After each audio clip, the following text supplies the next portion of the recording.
On January 14th, I received the Moderna vaccine. The next morning, I woke up with severely swollen lymph nodes in my neck. Could barely move my neck. 3 days later, I woke up in the middle of the night with stroke-like symptoms. I went to the emergency room.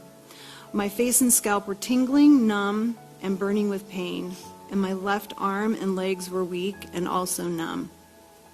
Since then, I have been seen by multiple neurologists, one of whom diagnosed me with vaccine-induced autoimmune neuropathy, although he did tell me that he was flying blind because he had never seen reaction like this to a vaccine, and hence doesn't know how to treat me. I also had one neurologist who diagnosed me with multiple sclerosis, despite stating that my brain scan showed absolutely no evidence of disease. I do not have MS. No. As it's been stated, I'm pro-vaccine, I'm definitely pro-science, but I'm also pro-informed consent. And these vaccine injuries are real, but people don't know. People need to understand that these... At 7 p.m., I turned to my left and felt an odd pain under my shoulder blade.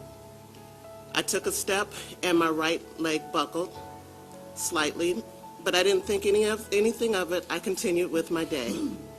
And then around midnight, I went to stand and both my legs buckled. I was suffering from severe paresthesia and was partially paralyzed from my chest down. During the 26-day hospital stay, I had 6 MRIs, 2 CTs, a TEE, a spinal tap, and several blood tests. They ruled out MS, transverse myelitis, spinal cord stroke, and autoimmune disease. Medically, there was absolutely nothing wrong with my body. I am pro-vaccine. I am pro-science, and I understand the vaccine is for the greater good. However, I also understand that we represent a small portion experiencing negative side effects. We trusted science, and we did our part. Being in such a career, I have always been pro-science and pro-vaccination. Before my vaccination, I was a healthy and active 39-year-old. I enjoyed activities outside, traveling and crafting with my family. In January, my life changed drastically. Immediately after the injection, I felt an odd tingling type dripping sensation in my arm. I had immediate heart palpitations and a feeling as if I was going to pass out. I'm so sorry. And my blood pressure reading was so high that I don't know how I didn't have a stroke. I have also experienced thick, clotting, heavy menstrual cycles.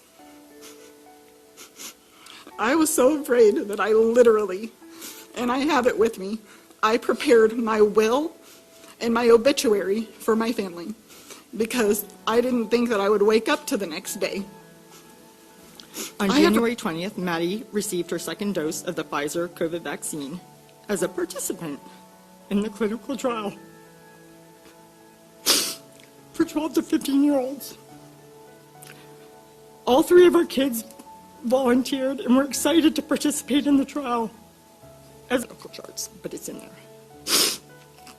Over the next 2.5 months, her abdominal, muscle, and nerve pain became unbearable. She developed additional symptoms that included gastroparesis, nausea and vomiting, erratic blood pressure and heart rate, memory loss. She mixes up words, brain fog, headaches, dizziness, fainting. She fell and hit her head, and then seizures. She developed verbal and motor tics. She had loss of feeling from the waist down and muscle weakness. Drastic changes in her vision, urinary retention and loss of bladder control, severely irregular and heavy menstrual cycles, and eventually she had to have an NG tube put in to get nutrition to get that done.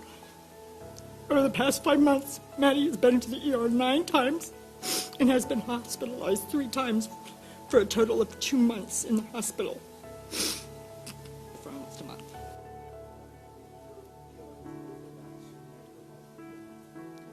We have been dealing directly because we trusted. I would not have let my kids be in a trial if I didn't trust. I trust science. I trusted the doctors. We went to the hospital where the trial was at. To plead our case. A huge thank you to Senator Johnson. He's been very kind and very generous with his time.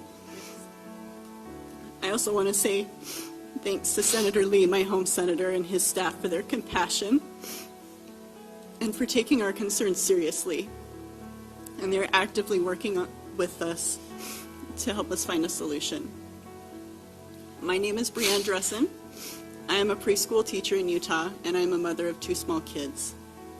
Like everyone else here, I am a strong supporter of science, and I have always believed in the importance of vaccines. I was so confident in this that I enrolled in the phase 3 clinical trial here in the United States for AstraZeneca. Within minutes of my first shot, I felt tingling down my arm, and by that evening, my vision had become blurry and sound became distorted, and I developed hyperacusis, which is a sensitivity to sound. Within 48 hours, I landed into the ER, the first of many visits. My sensitivity to light